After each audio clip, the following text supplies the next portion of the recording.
I should have known something was wrong when her hand felt too perfect in mine. But standing there in that bustling Thai market, with Saranya guiding me through the maze of vendors selling mangoes and fried fish, I felt alive for the first time in years. "Papa, you want to try this one?" she asked, holding up a piece of sweet, sticky rice. Her English was broken but gentle, like everything about her. I nodded, and she fed it to me right there between the fruit stalls, laughing when I made a face at the coconut flavor. "You so funny, Papa," she said, squeezing my arm. The other vendors smiled at us, this older English man and his beautiful Thai woman, playing house in public. I was 66 and felt like a teenager again. That memory hit me all over again a few nights ago when I opened an email from one of you. Not from her, not from anyone tied to that world. From a long-time viewer of this channel who told me he's been watching quietly for months. He said these late-night stories reminded him of his own past, and for the first time, he wanted to share it. Reading his words was like standing in front of a mirror I wasn't ready for. At first, I smiled not because the story was happy, but because I felt less alone in my mistakes. Then the smile faded, replaced with heaviness. His story carried the same marks as mine. Trust given too quickly, love believed too deeply, and betrayal that cut too sharp. By the time I reached the end, I wasn't angry. I wasn't even sad. I was grateful. Grateful that another man trusted me with his truth, and grateful that somehow, these stories make our loneliness a little lighter. So, before I continue, let me pause. If these confessions resonate with you, please like this video, subscribe, and leave a comment. And tell me, where in the world are you watching from tonight? I read every single one, and they mean more to me than you'll ever know. And to those of you who keep coming back, week after week, I owe you a super thank you. You've turned these late-night confessions into something bigger than myself, a place where none of us have to sit alone with our ghosts. Let me take you back to where it all started. "You're too good to me," I told her, but she just shook her head and pressed closer to my side. "No, Papa, you good to me. You saved me from bad life." That's what she always said, that I'd saved her. But standing there with the Thai sun warming my back and her soft voice calling me Papa, I wondered if maybe she'd saved me instead. 3 months earlier, I'd been rotting away in a cold Manchester flat, counting down the days until death. Now I had a woman who called me Papa, cooked for me, massaged my legs when the stroke symptoms flared up. I had dying too, her shy little niece who'd started calling me Uncle Maurice. We were becoming a family, something I'd given up hope of ever having again. "Uncle Maurice, you buy me sweet?" Dying appeared beside us, tugging on my shirt with small fingers. She was maybe 12, with Saranya's same gentle eyes but more cautious. I reached for my wallet, but Saranya touched my wrist. "No, Papa," she asked, too much already. But I was already pulling out a 20 baht note, pressing it into Dying's palm. "It's all right, love. Uncle Maurice has plenty." Saranya smiled at that, not her usual warm smile, but something cooler. I should have paid attention to that smile. I should have asked myself why a woman who claimed to love me for who I was always seemed happiest when I mentioned having plenty. The walk back to her little house felt different that day. She was quieter, less touchy. When I asked if something was wrong, she just said, "I think about future, Papa. About us." I pulled her close on the motorbike taxi, breathing in the jasmine scent of her hair. "What about us?" I asked, but she didn't answer until we were back in her tiny living room, surrounded by the photos of her dead parents and the Buddha statue she prayed to every morning. "I want to take care of you forever," she said finally, but she was looking at the floor when she said it, not at me. That night, as she rubbed tiger balm into my shoulders and hummed a Thai lullaby, I told myself I was the luckiest man alive. I'd been married for 23 years back in Manchester before Sarah left me for her gym instructor. 23 years of cold shoulders in separate bedrooms, of her rolling her eyes when I tried to hold her hand.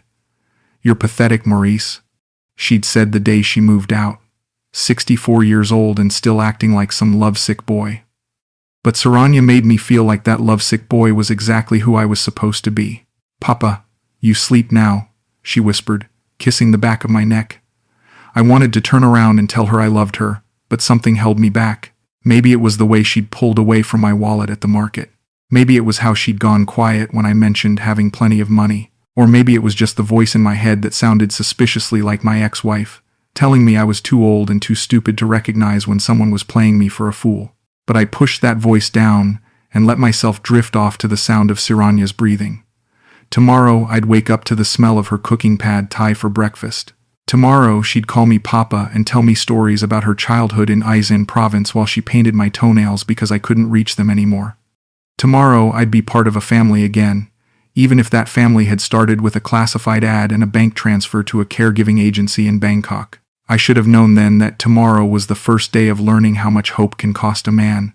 But I didn't want to know. I wanted to believe that a woman like Saranya could love a broken-down factory worker from Manchester who'd never been anywhere or done anything worth remembering.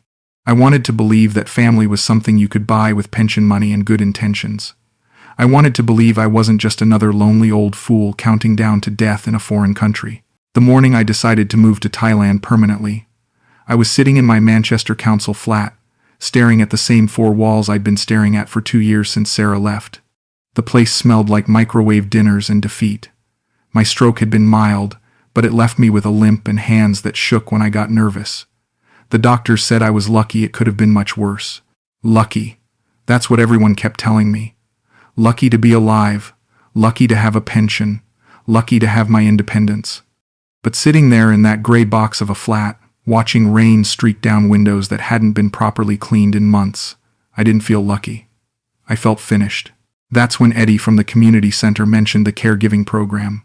"Mate, you're wasting away here," he said over tea and stale biscuits in the recreation room. "My cousin went to Thailand, got himself a lovely woman to look after him. Lives like a king now." Eddie was 72 and still sharp as a tack, not like me with my slurred speech and shaking hands. "You mean a prostitute?" I said, but Eddie shook his head. No, nothing like that. Proper caregivers, trained and everything. They match you up through agencies, respectable stuff. I went home that day and Googled Care Services Thailand until my eyes burned from staring at the screen. Most of the websites looked dodgy, full of photos that seemed too good to be true. But then I found Tender Care Asia, which looked professional enough. Clean website, testimonials from other British men, proper contact information. I filled out the application that same night, lying about how independent I was, playing up my pension and my savings. 3 weeks later, they sent me Saranya's profile. Her photo showed a woman in her mid-30s with kind eyes and a cautious smile. She was wearing a simple blue dress, standing in front of what looked like a temple. The bio said she'd worked as a nurse's aide in Bangkok but wanted to transition to private care for foreign clients. She spoke basic English, had experience with stroke recovery, and was available for live-in arrangements. At the bottom, it listed her interests: cooking, gardening, family. That word jumped off the screen at me. Our first video call was awkward as hell. She sat in what looked like an internet cafe, speaking carefully into the camera while other people chatted loudly in the background. "Hello, Mr. Maurice," she said, pronouncing my name like Maurice. "I'm very happy to meet you." Her English was stilted but sincere. She asked about my health, my needs, what kind of help I required. But then, at the end of the call, she asked something that caught me off guard. "You lonely, Mr. Maurice?" I should have lied. Should have told her I was fine, that I just needed practical help around the house. Instead, I found myself nodding at the screen. "Yes," I said. "Very lonely." She smiled then, the first real smile she'd given me during the call. "Me too," she said quietly. "Maybe we help each other be less lonely." The agency fee was £2,000 up front, plus travel expenses and a monthly stipend for Saranya. It would eat through most of my savings, but what was I saving for anyway? A fancier funeral? A nicer headstone? I sold my furniture, gave notice on the flat, and booked a one-way ticket to Bangkok. My doctor thought I was having a breakdown. "Maurice, you can't just move halfway across the world because you're depressed," he said during our last appointment. "What if something happens to your health? What if this woman isn't who she says she is?" But I was past caring about what-ifs. I'd spent 2 years afraid of everything, afraid of falling, afraid of another stroke, afraid of dying alone in that flat and not being found until the smell alerted the neighbors. I was tired of being afraid. If Saranya turned out to be a scammer or a thief, at least I'd have tried something. At least I'd have chosen to be somewhere warm and colorful instead of cold and gray. The flight to Bangkok was the longest 13 hours of my life. My hands shook the entire time, and not from the stroke. What was I doing? What kind of man sells everything he owns to live with a woman he's spoken to exactly 4 times on video chat? But when I walked out of customs at Suvarnabhumi Airport and saw her standing there with a handwritten sign that said, "Welcome Papa Maurice," all my doubts evaporated. She was smaller than I'd expected, more delicate, but her smile was exactly the same as in the photos. "Papa, you made it," she said, and I knew I'd made the right choice. She took my arm as we walked through the airport, chattering about the drive to her village, about the room she'd prepared for me, about how excited Dang was to meet her new uncle. Her touch was gentle but firm, like she was afraid I might disappear if she let go. "You tired, Papa?" she asked as we climbed into a taxi. I was exhausted, jet-lagged, and overwhelmed, but I felt more awake than I had in years. "No," I told her, watching Bangkok's chaotic streets flash by outside the window. "I feel perfect." The village was nothing like I'd imagined. Dusty roads, ramshackle houses, chickens wandering around loose.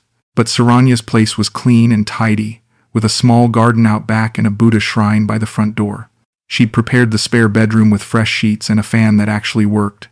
There were flowers on the nightstand, real ones, not plastic. "You like?"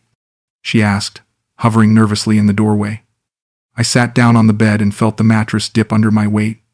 It was firm but comfortable, better than the lumpy thing I'd been sleeping on in Manchester. "It's perfect," I told her, and meant it. She beamed at that, clapping her hands together like a child. "Papa happy makes Saranya happy," she said, and for the first time in 2 years, I believed that someone actually cared whether I was happy or not. That first month was like living in a dream I was afraid to wake up from. Every morning, Saranya would bring me coffee and toast, sitting beside me on the porch while I ate and telling me about her plans for the day. She'd massage my bad leg when it cramped up, help me with my physical therapy exercises, drive me around the countryside on her little motorbike so I could see the temples and rice paddies. In the evenings, she'd cook elaborate meals and we'd eat by candlelight, practicing each other's languages and laughing at our mistakes. "Papa, you say sawadi like you angry," she'd tease, making me repeat the greeting until I got the tone right. Better, but still sound like grumpy old man. I'd fire back by correcting her English pronunciation, though secretly I loved her accent. The way she said "Papa" with that rising inflection made me feel protective and cherished at the same time. It was during one of these evening language lessons that she first mentioned money. Not directly, never directly. Saranya was too smart for that.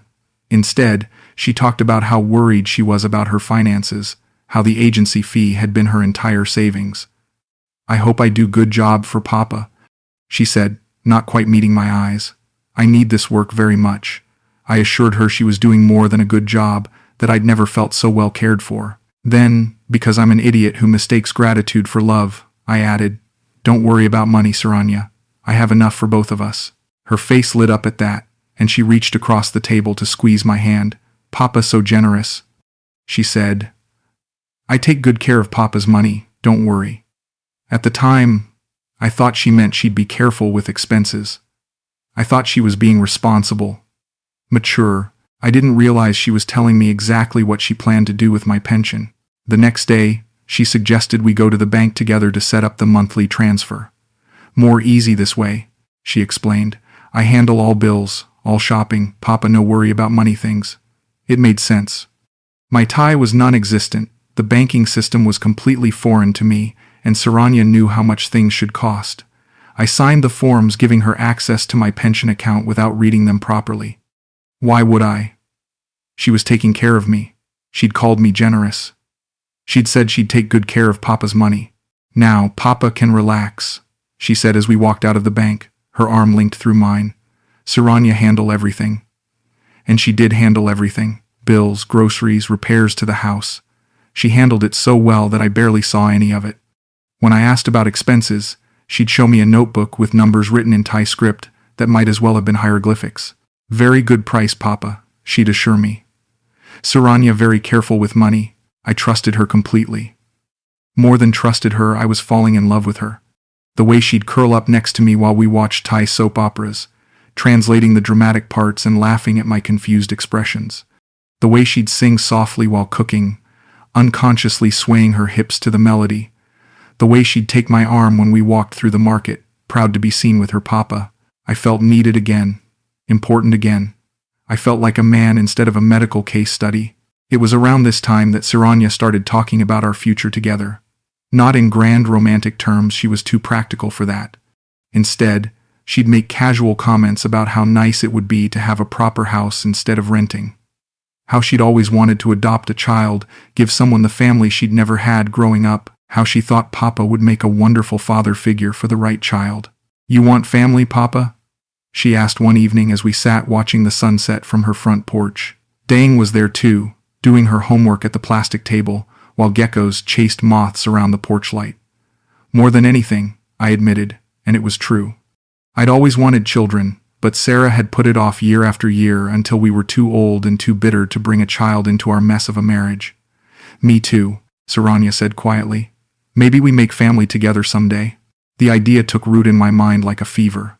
A family, a real family, not just a caregiver arrangement.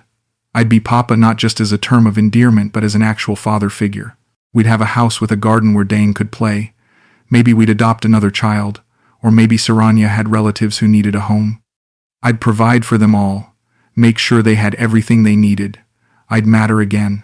I'd be the center of something important instead of just another pensioner waiting to die. I'd like that very much, I told her, and she smiled that perfect smile that made my chest tighten with something I'd forgotten I was capable of feeling. "Papa makes Saranya very happy," she said, leaning against my shoulder. "Very, very happy." That night, lying in bed listening to her soft breathing from the next room, I started planning our future in earnest. I'd take the rest of my savings and buy us a proper house, something with multiple bedrooms and a modern kitchen. We'd get married, make it official.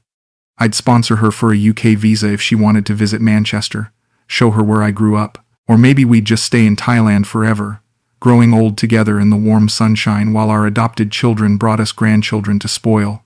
I was so caught up in these fantasies that I almost missed the first sign that something wasn't quite right. It was a phone call that came late one night, waking me from dreams of family dinners and birthday parties. Saranya answered in rapid Thai, her voice hushed but urgent. I couldn't understand the words, but I knew the tone. It was the way people talked when they were making plans they didn't want overheard. When I asked about it the next morning, she waved it off. "Just my sister from Bangkok," she said. "Family drama. Very boring." But she wouldn't meet my eyes when she said it, and her usual morning cheerfulness felt forced. I told myself I was being paranoid, that living with someone new was bound to reveal private parts of their life I wasn't privy to yet. Everyone had family issues. Everyone had phone calls they didn't want to explain. But the calls kept coming. Always late at night, always in hushed Thai, always followed by Saranya being distant and distracted the next day. And then there were the trips to town that took longer than they should have.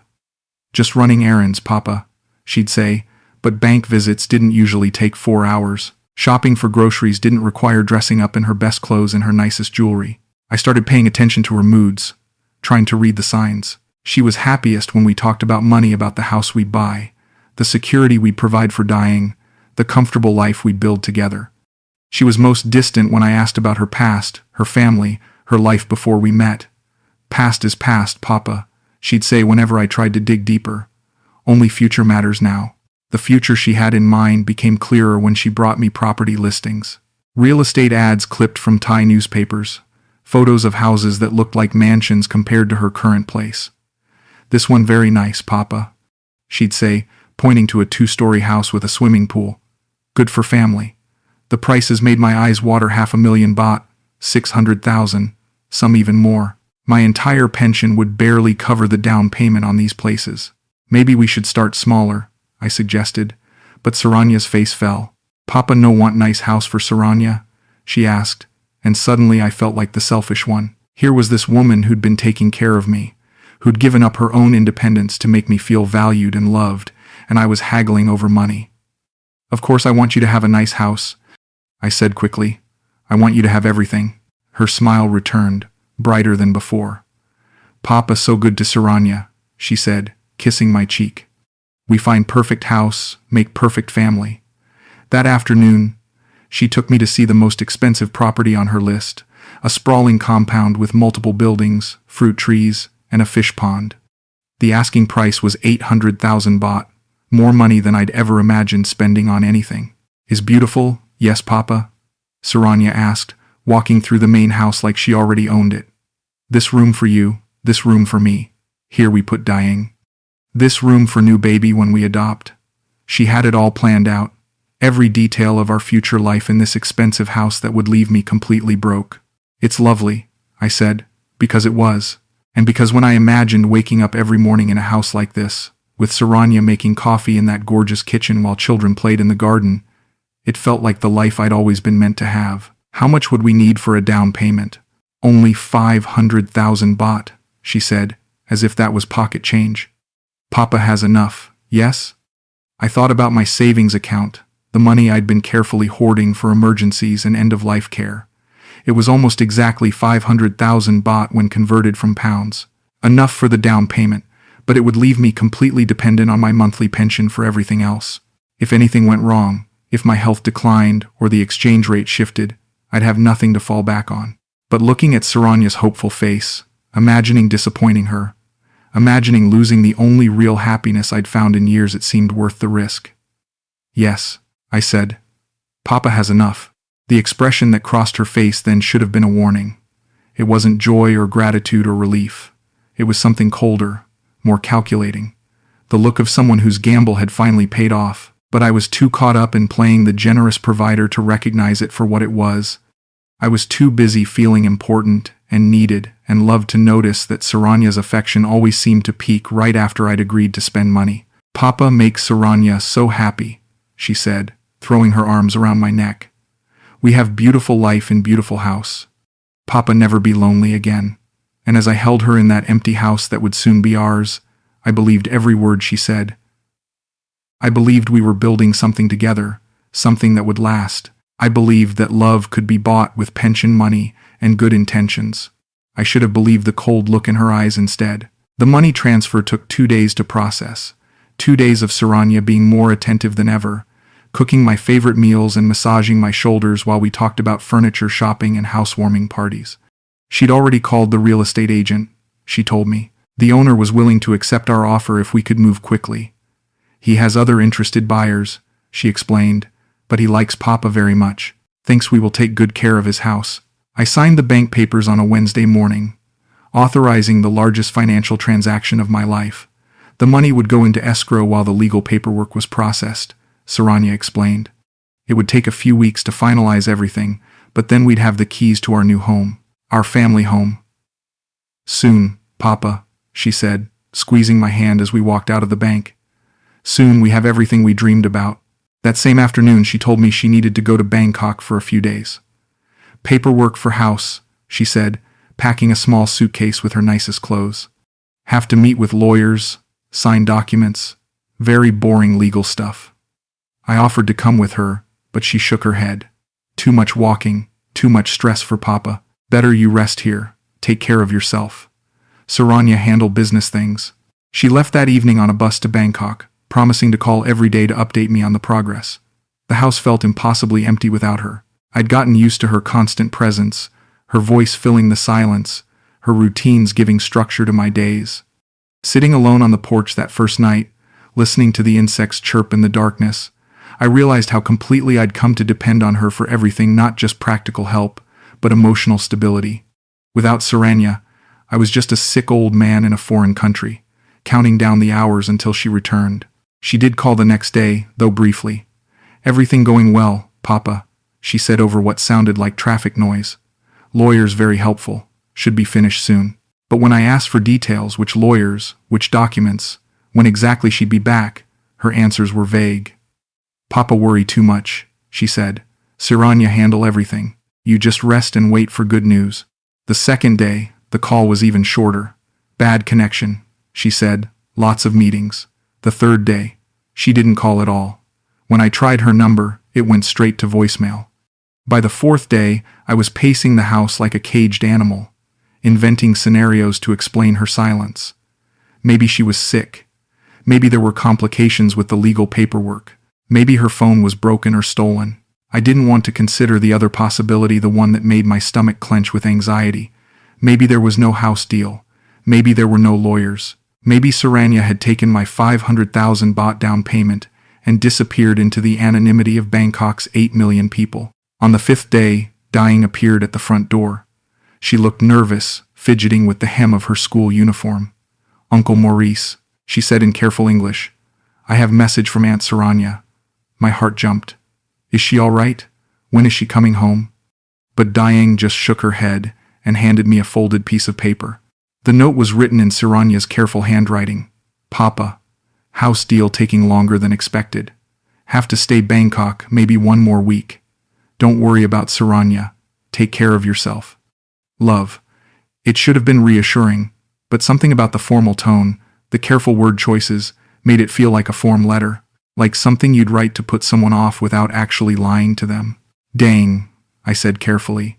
"Do you know where your aunt really is?" The girl's eyes darted away from mine. "She tell me say, only what in note," she mumbled. "Nothing else." I pressed a 100 baht note into her small hand more than I should have, but I was desperate for information. "Please. I'm worried about her.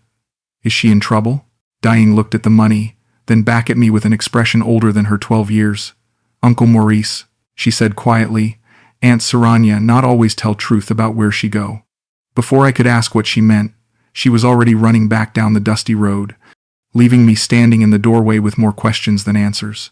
That night, unable to sleep, I found myself going through Saranya's things. Not snooping, exactly, just looking for some clue about when she might return, some evidence that she really was coming back at all.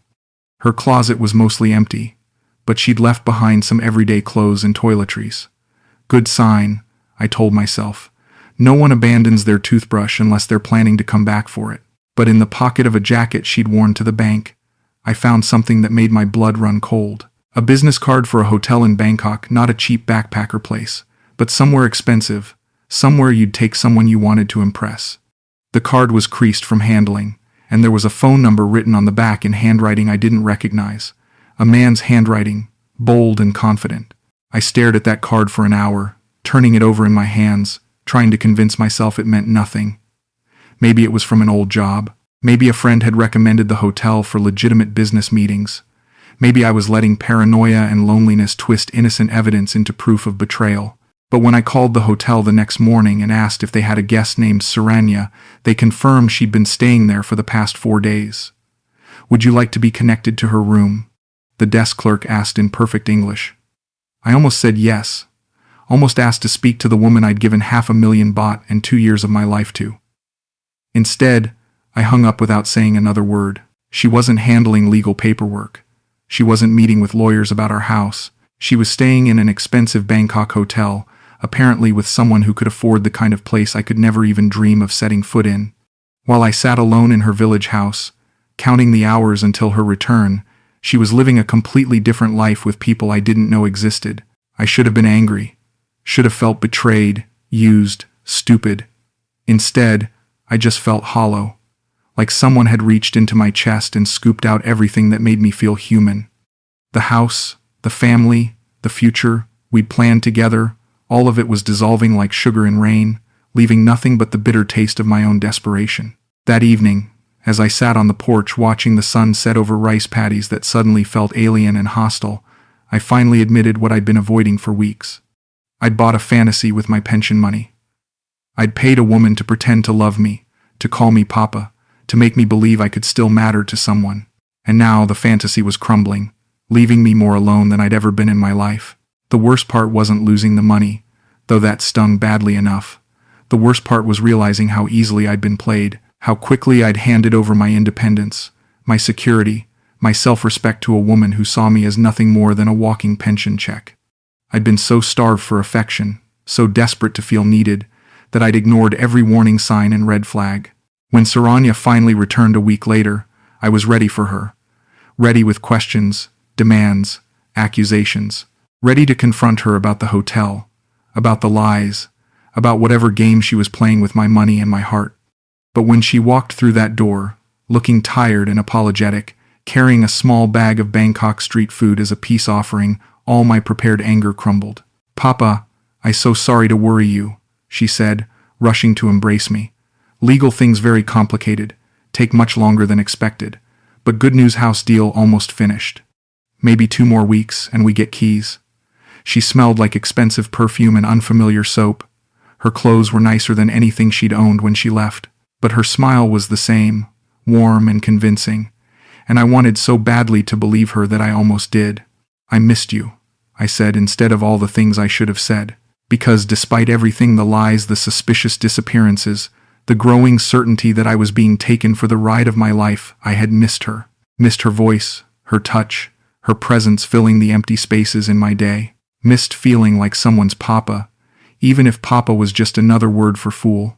"I missed papa too," she said, and for a moment I could almost pretend it was true. "Tomorrow we celebrate, okay? I cook special dinner. We plan decoration for new house." She was already moving around the kitchen, unpacking the street food, chattering about curtains and furniture placement as if nothing had changed. But everything had changed.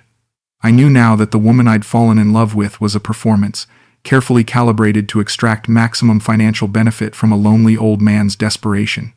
I knew that every kiss, every term of endearment, every moment of apparent intimacy was a transaction disguised as affection. And yet, sitting there, watching her cook our dinner, listening to her hum the same Thai lullabies she'd been singing since the day we met, I found myself hoping I was wrong. Hoping that maybe the hotel meant nothing, that maybe she really had been handling legal paperwork, that maybe our house and our family and our future together were still possible. Hope, I was learning, could survive almost anything, even the growing certainty that it was killing me. The 2 weeks stretched into a month, then 6 weeks, then 2 months. Always the same story. Legal complications, paperwork delays, additional requirements from the bank. Saranya would disappear for days at a time, returning with vague updates about meetings and document signings. The house keys remained perpetually 2 weeks away, always just out of reach but close enough to keep me from asking too many difficult questions. During one of her absences, I ran into Chai at the local market. He was a man about my age, Thai but with excellent English learned during years working in Singapore.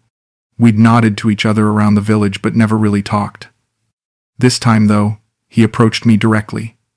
"You Maurice, yes?" he said. "Saranya's papa?" Something in his tone made me defensive. "Yes, that's me." He looked me up and down with an expression I couldn't quite read. "Brother," he said finally, "we need to talk." We sat in a tea shop while Chai chose his words carefully. "You give money to Saranya for house, yes?" I nodded, not sure where this was going. "How much money?" When I told him, his face went pale. "Brother, no house, cost 800,000 baht in this village, maybe 200,000 for very nice house, maybe 300,000 for mansion." My chest tightened. Maybe houses are more expensive now. Inflation. But Chai was shaking his head. "No brother. Saranya no buy house. Saranya have boyfriend in Bangkok, rich boyfriend. She go see him when she leave village." I wanted to call him a liar, wanted to storm out of that tea shop and never look back. Instead, I found myself asking, "Are you sure?" Chai nodded grimly. "My nephew work at hotel in Bangkok. He see her many times with same man. Young man, very handsome, drive expensive car. She register as his girlfriend, not business person." The world tilted sideways. Everything I'd been trying not to believe, every suspicion I'd been pushing down, crystallized into unavoidable truth. There was no house. There were no lawyers. There was no future family waiting for Papa Maurice's generosity. There was just a woman who'd figured out exactly how much affection and attention she needed to provide in exchange for financial security. "Why are you telling me this?" I asked, though I already knew the answer. Chai's expression softened with something like pity. "Because you good man, brother. You deserve to know truth before you lose everything." Too late for that, I thought. I'd already lost everything that mattered, my self-respect, my independence, my ability to trust my own judgment. The money was just money. But Chai wasn't finished. "Brother, one more thing. You give her access to pension account, yes?" I nodded numbly. "You need check balance soon. My nephew say she buy many expensive things in Bangkok. Jewelry, clothes, gift for boyfriend, all with farang money." Farang. Foreigner. The word hit like a slap. That's all I'd ever been to her, a convenient foreigner with more money than sense. I checked my account that afternoon at the village internet cafe. The balance made me physically sick. In the 3 months since I'd given Saranya access, nearly 200,000 baht had been withdrawn beyond our agreed-upon household expenses. Money for her Bangkok trips, her hotel stays, her secret life with the boyfriend I was apparently funding without knowing it. I sat staring at that computer screen until the teenage owner of the cafe asked if I was okay. Was I okay? I'd sold my flat in Manchester, moved halfway around the world, given away most of my savings, and fallen in love with a woman who was systematically looting my pension to finance her relationship with another man. I was about as far from okay as it was possible to get. That night, when Saranya returned from another business trip, I was waiting for her with bank statements spread across the kitchen table. She walked in humming, carrying shopping bags from expensive Bangkok stores, and stopped short when she saw the papers. For just a moment, her mask slipped.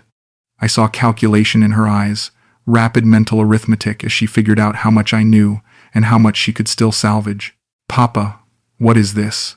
she asked, but her voice had lost its usual warmth. "You check Saranya's spending? You no trust Saranya?" The accusation in her tone was masterful. Somehow I was the bad guy for discovering her theft. "I trusted you completely," I said, surprised by how steady my own voice sounded. "I gave you everything, my savings, my pension, my heart, and you've been stealing from me to pay for your real life in Bangkok." She sat down across from me, and for a moment I thought she might finally tell the truth. Instead, she doubled down on the lies. "Papa, you no understand. Money for house, for legal fees.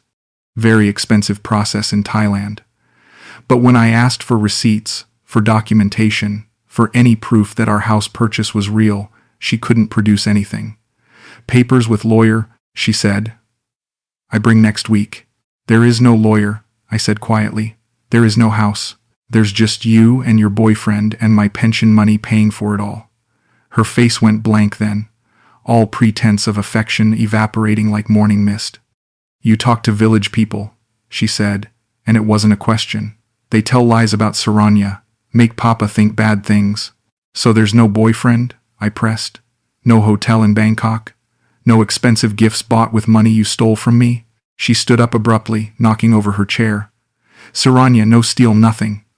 Papa give money, Saranya use money. Same. The broken English she usually tried to correct was back, a sign of how rattled she was.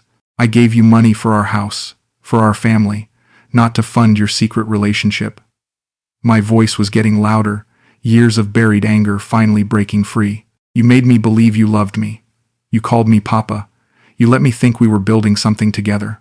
Maybe Papa think too much," she snapped back. "Maybe Papa should understand young woman no want old sick man for real, only for money. Everybody know this except stupid Papa." The words hit me like physical blows. After months of lies and manipulation, she was finally telling the truth, and it was more brutal than anything I'd imagined. I wasn't her papa. I wasn't her partner. I wasn't even her friend. I was just a source of income, and apparently not a very intelligent one. "Get out," I said, but she was already moving toward the bedroom, throwing clothes into a suitcase with practiced efficiency. She'd done this before, I realized. Other villages, other lonely foreigners, other pension accounts cleaned out and abandoned. I was just the latest mark in a long line of desperate old men who'd confused financial transactions with love. "Saranya take what belonged to Saranya," she said, stuffing jewelry and electronics into her bag. "Papa no can give money then take back. No work like that." She was right, legally speaking. I'd given her access willingly, signed papers authorizing the transfers. The fact that she'd lied about everything didn't change the paperwork. "What about dying?" I asked, grasping for some evidence that part of our relationship had been real. "What about her calling me Uncle Maurice? Was that fake too?" Saranya paused in her packing, and for a second I thought I saw something like regret cross her face. "Dying is neighbor girl," she said finally. "I pay her family small money to be nice to Papa, make Papa feel special. Even that. Even the sweet child who'd brightened my days with her shy smiles and careful English that had been purchased affection, another line item in Saranya's budget for managing a lonely old fool." I sat down heavily in my chair, feeling decades older than my 66 years. Saranya finished packing in silence. As she headed for the door, she turned back one last time. "Papa was good customer," she said, and there was almost kindness in her voice. "Saranya hope Papa find happiness. Customer." After everything we'd shared, all the intimacy I'd believed was real, I was just a customer receiving a polite farewell. Don't go to Bangkok, I said, though I don't know why. Stay here, we can work this out. But she was already shaking her head. Nothing to work out, Papa. Business finished now. She paused at the door, looking back at me sitting alone at the kitchen table surrounded by bank statements. Papa should go back to England. Thailand, no good for lonely old man. Then she was gone, taking her suitcase and her lies and what was left of my pension money. I sat in that empty house until dawn, listening to the sounds of a village waking up around me, trying to process what had just happened. The woman I'd loved, the family I'd dreamed of, the future I'd planned, all of it had been a carefully constructed illusion designed to separate me from my money as efficiently as possible. But the worst part wasn't the money. The worst part was realizing how completely I'd participated in my own deception. Every warning sign I'd ignored, every red flag I'd rationalized away, every moment when my instincts screamed danger but I chose hope instead. I'd wanted to believe so badly that someone could love me, that I'd paid hundreds of thousands of baht for the privilege of being lied to. 3 days later, Chai found me still sitting in that same chair, unshaven and barely eating. "Brother, you okay?" he asked, though it was obvious I wasn't. I'd lost 30 pounds, my hands were shaking worse than ever, and I hadn't slept more than an hour at a time since Saranya left. "She's gone," I told him, as if that explained everything. Chai nodded, like he'd expected this. "Village women talk. Say Saranya take taxi to Bangkok with mini suitcase. No come back." He sat down across from me, studying my face with concern. "What you do now, brother? You have money left?" I laughed, though there was no humor in it. Enough for maybe 6 months of rent and food. After that, I shrugged. Going back to England wasn't an option. I'd burned that bridge when I sold everything to move here. I was trapped in a foreign country with no support system and rapidly dwindling resources. "You can work," Chai suggested. "English teacher, maybe. Many village children need learn English." But we both knew I was too sick, too broken to be reliable employment. My stroke symptoms were getting worse with stress, and my depression was deeper than anything I'd experienced during the dark days after Sarah left me. Over the following weeks, I learned more about my situation. The house deposit was gone. Of course, there had never been any house, any escrow account, any legal paperwork. Saranya had simply transferred the money to her personal account and spent it on her real life in Bangkok. The monthly pension withdrawals had continued even after she left, automated transfers that she could access from anywhere in the country. I managed to stop those transfers, but the damage was done. Between the fake house deposit and months of inflated expenses, she'd taken nearly 3/4 of my total savings. What remained would cover basic living expenses for maybe a year if I was extremely careful. After that, I'd be dependent on my monthly pension alone, barely enough to survive in Thailand, nowhere near enough to return to England and start over. The isolation was almost worse than the poverty. Without Saranya's translations and social connections, I was completely cut off from the village community. Shopkeepers who'd been friendly when I was Saranya's papa now treated me with polite indifference. Children who'd waved and called me Uncle Maurice now stared with curiosity tinged by pity. I was the foreign ghost haunting the edges of their world, a cautionary tale about what happened to old men who fell for the wrong woman. I started spending my days at a small bar on the outskirts of the village, one of those places that catered to foreign retirees who'd washed up in Thailand for various reasons. The clientele was mostly older British and German men, some legitimately retired, others refugees from failed businesses or messy divorces back home. They all had stories, and after a few beers, they were willing to share them. That's where I met Frank, a 70-year-old from Liverpool who'd been in Thailand for 8 years. His story was depressingly familiar. Lonely widower meets caring Thai woman, falls in love, gives her access to his finances, wakes up one morning to find her gone, along with his life savings.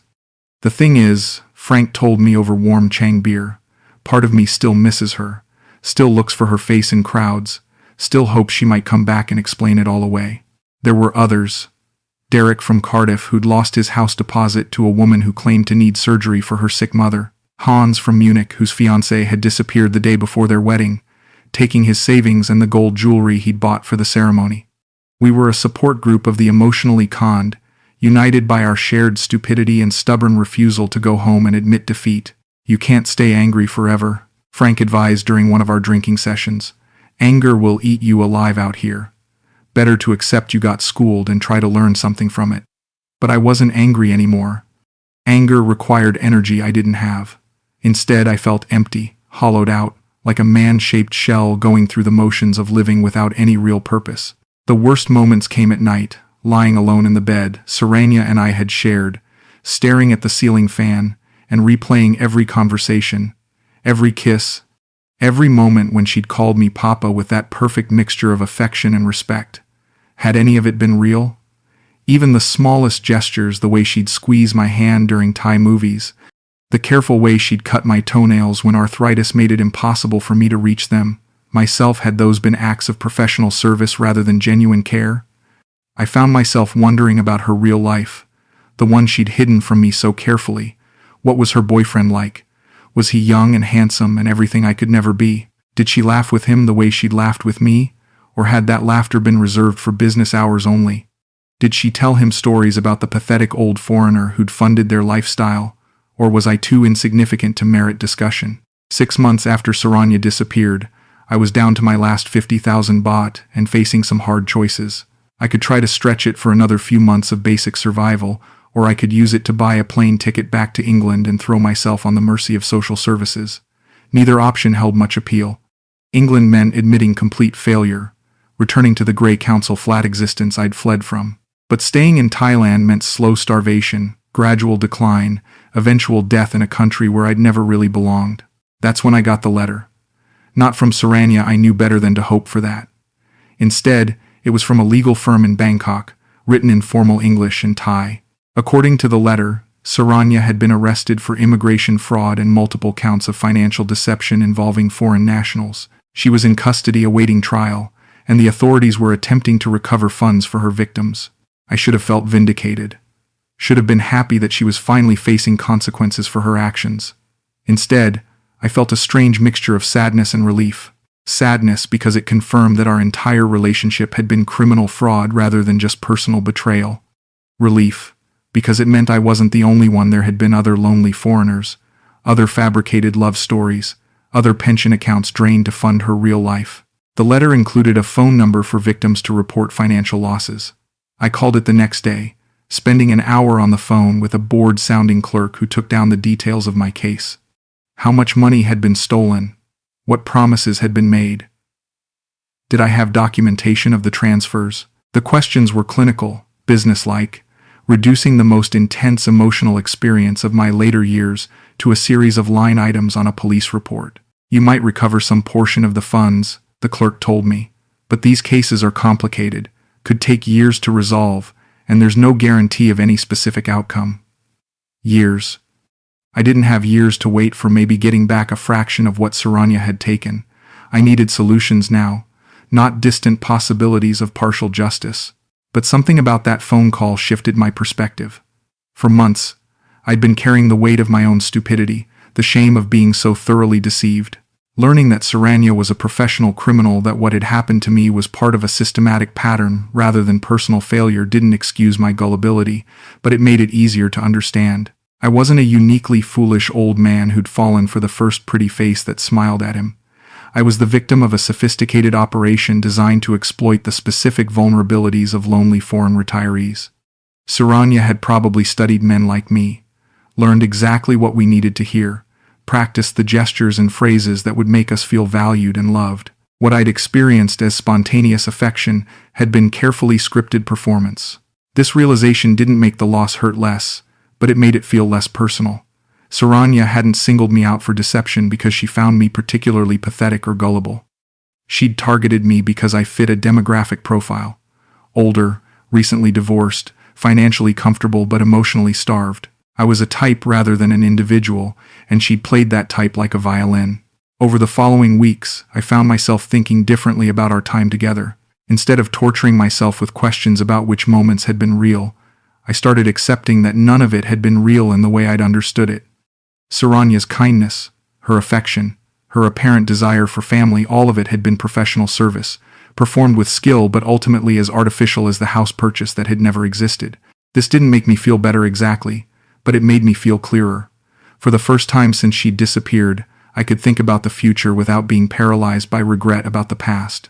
I was 67 years old, nearly broke, and stranded in a country where I barely spoke the language.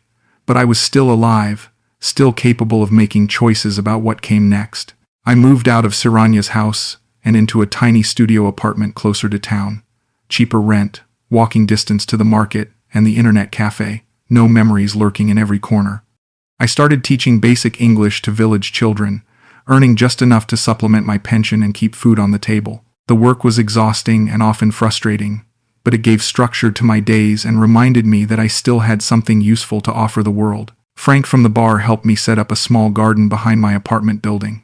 Tomatoes grow good in Thai soil, he advised, showing me how to build raised beds and manage irrigation. Give you something to do with your hands, something to care about. The physical work was good for me.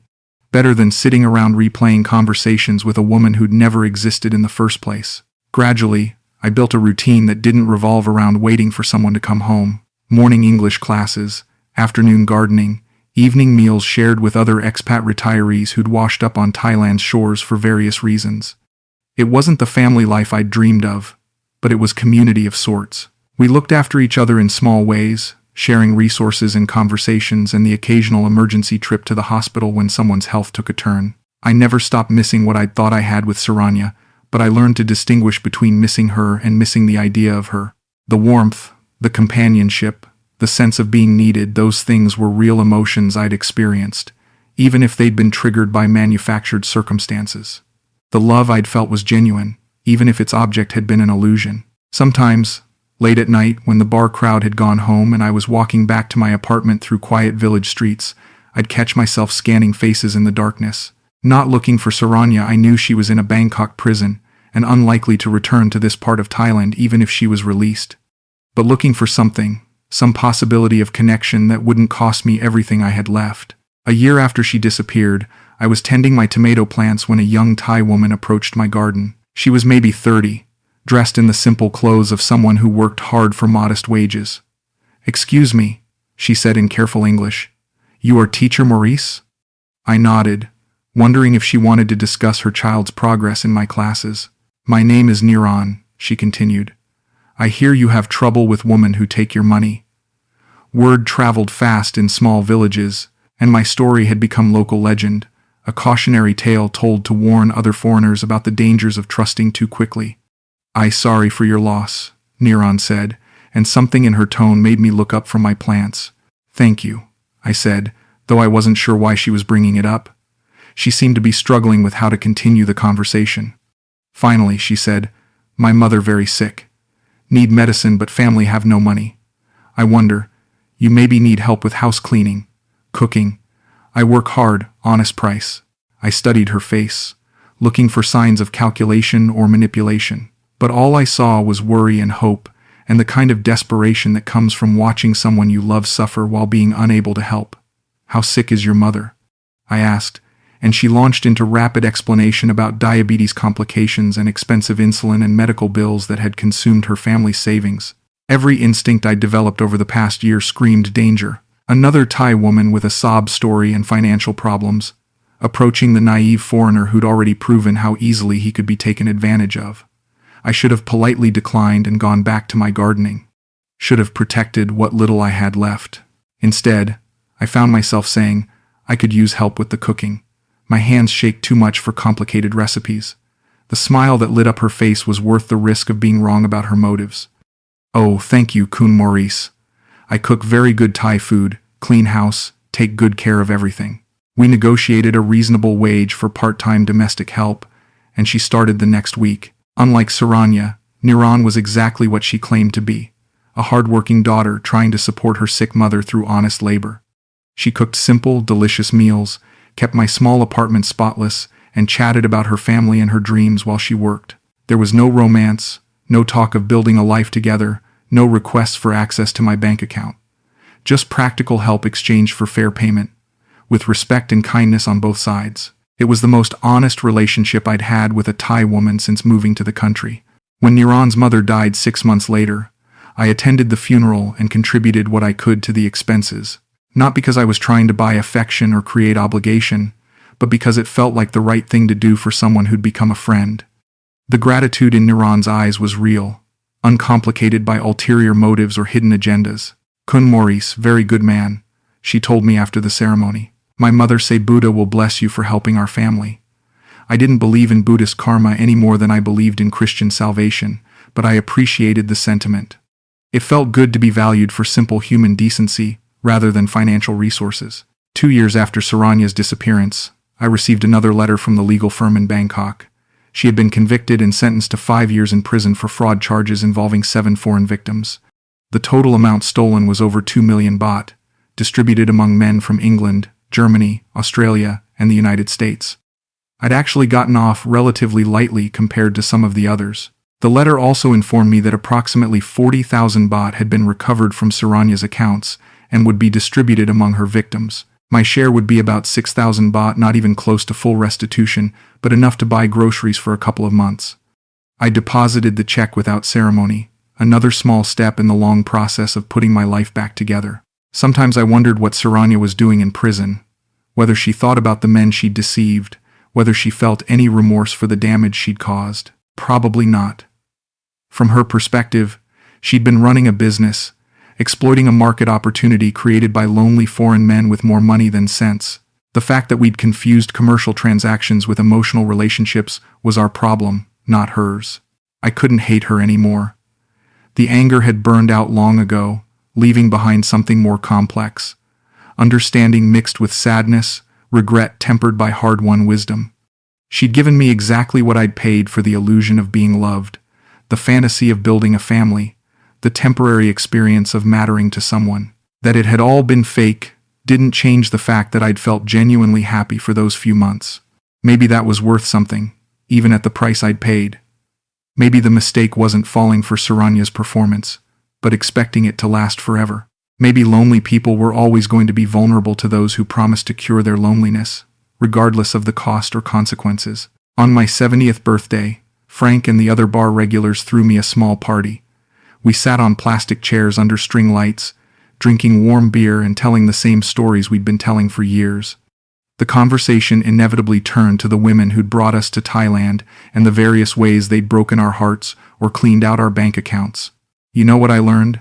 Frank said, slightly drunk and philosophical. It's not about being smart enough to avoid the scams. It's about being brave enough to keep trying anyway. He gestured around the table at our little gathering of damaged men. We're all still here, aren't we? Still looking for something, even after everything that went wrong. He was right. Despite everything that had happened with Saranya, despite the financial ruin and emotional devastation, I was still open to connection. Still hoping that somewhere in this complicated world, there might be room for an aging English teacher with shaky hands and a pension that barely covered his expenses. I never found another Saranya, thank God. But I did find Niran's friendship, Frank's camaraderie, the satisfaction of watching village children slowly master English pronunciation, the simple pleasure of growing vegetables in Thai soil. I found a life that was smaller than what I dreamed of but more honest than what I'd briefly experienced. If Saranya walked into that bar tomorrow, I'd probably still feel that old familiar flutter of attraction mixed with terror. The heart doesn't learn from experience as quickly as the mind does. But I'd also know enough now to protect myself, to enjoy whatever genuine pleasure her company might provide without confusing it with love or building my future around it. That, maybe, was the real lesson of my Thai education. Not that all relationships are scams or that all affection is purchased, but that the difference between real connection and professional performance is often invisible until it's too late. The price of being human is vulnerability to deception, but the alternative, closing your heart completely, is a kind of death that makes the original loneliness look like luxury. I was 70 years old, living alone in a foreign country with barely enough money to survive month to month. I'd been thoroughly humiliated by a woman who'd seen me as nothing more than a walking ATM. By any reasonable measure, my life was a series of failures and poor choices. And yet, sitting in that garden behind my apartment building, watching the sun set over rice paddies while my tomatoes ripened on the vine, I felt something I hadn't experienced in years. Peace. Not happiness, not contentment, not the fulfillment of dreams achieved, but the deeper satisfaction of having survived my own mistakes and found a way to keep living anyway. Maybe that was enough. Maybe that was more than most people ever got. Maybe the real victory wasn't avoiding heartbreak but enduring it and coming out the other side still capable of laughter, still willing to help a struggling mother pay for medicine, still hoping that tomorrow might bring something better than today. The saddest part of my story with Saranya wasn't that she'd lied to me or stolen my money or broken my heart. The saddest part was how much I'd enjoyed being loved, even fake love, even purchased affection performed by someone who saw me as a source of income rather than a human being worth caring about. But maybe that wasn't entirely sad. Maybe it meant I was still alive inside, still capable of joy and connection despite everything that had tried to kill those impulses. Maybe being fooled by love was better than never feeling loved at all, even if the price was everything I owned and most of what I'd saved for my old age. I'd given Saranya my pension money, my savings, my trust, and my heart. She'd taken them all and disappeared into the urban anonymity of Bangkok, leaving me poorer and wiser but somehow not entirely broken. In the end, maybe that made me the winner in our strange transaction. She'd gotten my money, but I'd gotten to feel alive again, if only for a few months. That had to be worth something. That had to be enough. The sun was setting behind the rice paddies as I finished watering my garden, the sky turning the deep orange that made Thai evenings magical, despite everything. Tomorrow I'd teach English to village children who giggled at my pronunciation of their names. Tomorrow I'd share lunch with Niran and listen to her stories about her new job at the district office. Tomorrow I'd meet Frank and the others for evening beers and the same comfortable complaints about life in exile. It wasn't the family I'd dreamed of, but it was family enough. It wasn't the love story I'd imagined, but it was love in smaller, more honest doses. It wasn't the life I'd planned when I sold everything to follow a fantasy to Thailand, but it was life nonetheless messy and disappointing and occasionally beautiful. Like most lives, when you stripped away the dreams and looked at what actually remained. I was Papa Maurice now only to myself, in the privacy of my own thoughts, when I remembered how good it had felt to matter to someone, even someone who was lying. But maybe that was enough too. Maybe being your own papa, taking care of yourself with the same gentle attention you'd give to someone you truly loved, was the real lesson worth learning. The money was gone. The dream was dead. The woman I'd loved had never existed. But I was still here, still breathing, still capable of growing things in foreign soil. Maybe that was miracle enough for one old fool's lifetime. Maybe that was love enough to last whatever years remained.